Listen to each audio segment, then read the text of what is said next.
السلام عليكم، ازيك حبايبي؟ عاملين ايه؟ يا رب تكونوا بالف خير. حلقه جديده من دنيا المطبخ. النهارده ان شاء الله هنعمل مع بعض اكله حلوه، بس مش كل الناس تعرفها. بالصدفه عرفت ان في ناس متعرفهاش، عشان كده حبيت اشاركها معاكم.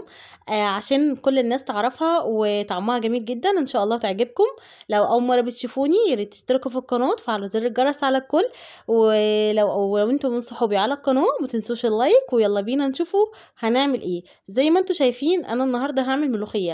بس الملوخية انا مش هعملها خضرة لا خالص، انا هعملها حمرا. يعني ايه هي ملوخية بالصلصة؟ يعني ان شاء الله تعجبكم. في ناس تعرفها وفي ناس لا، حبيت اشاركها معاكم عشان كل الناس تعرفها. معايا الملوخية ومعايا طماطم ومعايا شوربة ومعايا توم مدقوق، او يعني يستحسن يكون مدقوق في الهون، مش متفرز او حاجة، عشان يطلع طعم حلو الملوخية. ومعايا كزبرة. في حلة على النار بجيب يعني شوية زيت، مش سمنة. عايزة تحطي سمنة مفيش أي مشكلة يعني عادي. وبضيف عليه الطماطم دي هي نص كيلو طماطم، أو عايزة تقللي على حسب الملوخية اللي معاكي. أنا معايا نص كيلو ملوخية غسلاها طبعا ومخرطاها بالمخرطة، مش في الخلاط أو أي حاجة، مخرطاها عادي بالمخرطة. دلوقتي بقى حطيت الطماطم، نص كيلو طماطم مضروبة في الخلاط، عليها ملح وفلفل. وكنت طبعا مسبكيها بشوية زيت زي ما قلت لكم، ولاحظتوا معايا انا عملتها ازاي. بعد ما اتسبكت بالشكل اللي انتوا شايفينه وتقلت خالص، بنزل عليها بالملوخية اللي انا مخرطاها. اذا كان بقى اي تخريطه انت عايزاها خرطيها في الكبه او في الخلاط زي ما بتعملوها، او متفرزه مفيش اي مشكله. انا عاملاها النهارده عادي فريش ومخرطاها بالمخرطه عادي.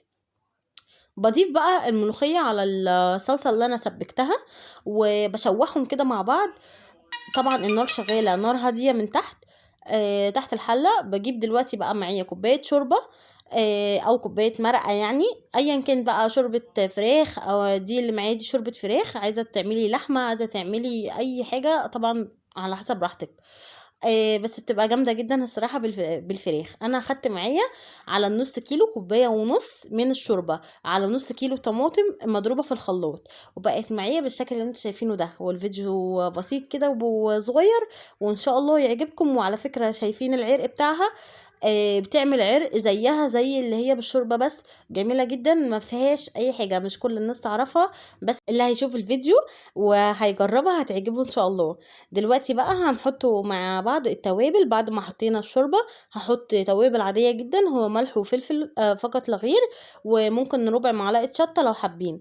وبضيف كمان نص معلقة سكر، عشان بس حموضة الطماطم. ممكن معلقة السكر دي تضيفوها وانتوا بتسبكوا الطماطم في الاول.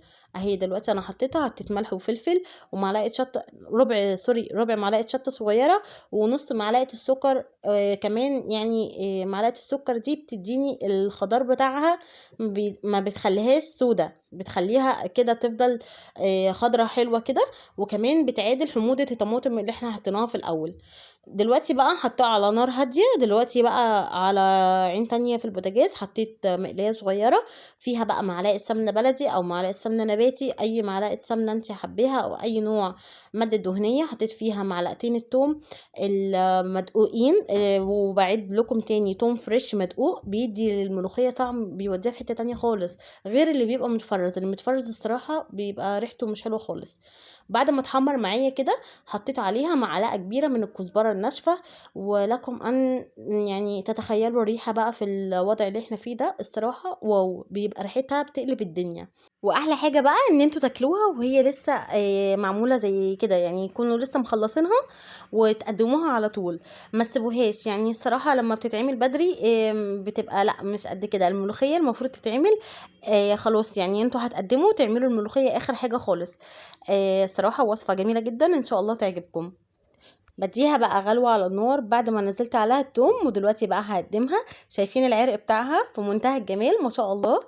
بألف هنا على اللي أكلوها. بجد جميلة، ان شاء الله تجربوها، وان شاء الله يعني اللي مش عارفها تعجبه، واللي عارفها كمان ياريت يقولي بتعملوها بنفس الطريقة ولا في طريقة تانية ليها. تقدموها بقى مع شوية مخلل كده وباقي الاكل، يعني لو شوية مخلل بس كده طبعا ما فيهاش اي حاجة، وعيش بقى بلدي، يا سلام على الجمال. المخلل ده احنا عاملينه مع بعض على القناة، هسيب لكم اللينك بتاعه تحت في صندوق الوصف. ان شاء الله الوصفة تعجبكم والفيديو كمان يكون خفيف عليكم. ولو عجبتكم الفكرة او عجبتكم الوصفة، يا ريت تسيبوا لي لايك وكومنت واشتراك في القناة، واشوفكم على خير واقول لكم مع السلامة، باي.